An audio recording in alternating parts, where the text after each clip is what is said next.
In other news today, you may have noticed that there is going to be no change when it comes to interest rates, meaning the purple python that is still squeezing the average Australian household will continue to do so all the way over summer. It's no surprise the Reserve Bank keeping Australia's official cash rate on hold. Interest rates have, as most people have expected, been left on hold. No rate relief before Christmas. The Reserve Bank has kept interest rates on hold.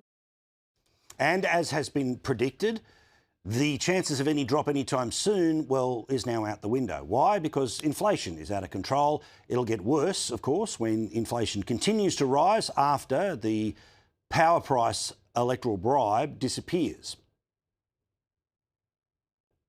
Headline inflation is very much swung around by the on and off of the electricity rebates, and we're not expecting headline inflation to come back down below 3 for another 12 months effectively. So again, confirming from the Reserve Bank Governor there that inflation is the problem, which is why no chance of a drop in rates anytime soon. In fact, most likely something quite the opposite. Here is Michelle Bullock on that issue. We didn't consider the case for a rate cut at all. We didn't explicitly consider the case for a rate rise at this meeting, but we did consider and discuss quite a lot the circumstances and what might need to happen if we were to decide that interest rates had to rise again at some point next year. Okay, everyone paying attention? Remember how we turned the corner, everything is awesome?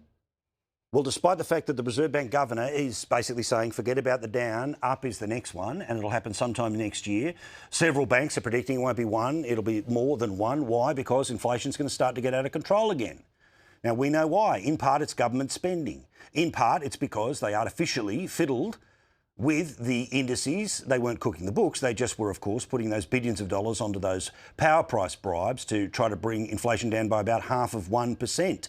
They go, as well as the overall increases when it comes to electricity. This thing's going to keep going. Jim Chalmers, of course, who wanted a gold star whenever things go down, well, he's still wanting a gold star for them not going up yet.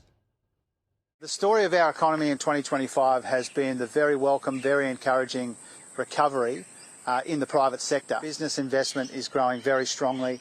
Housing investment recovering as well. We've had 4 consecutive quarters of productivity growth. All of those things are good developments. Now, when following matters to do with interest rates, finances, all the rest of it, yeah, lots of numbers, sometimes a bit of a yawn. Thank goodness for the way SBS News describes this, because they show all the way from the basically 4/5 of bugger all in 2022, all the way up, 13 of them, remember, a couple of steps down, but we are basically at the same pressure when it comes to interest rates as we were somewhere between 2022 and 2023. All of that.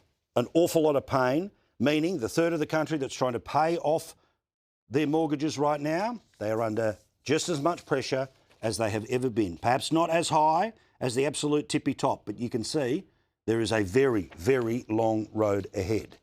But who cares, right? They got re-elected.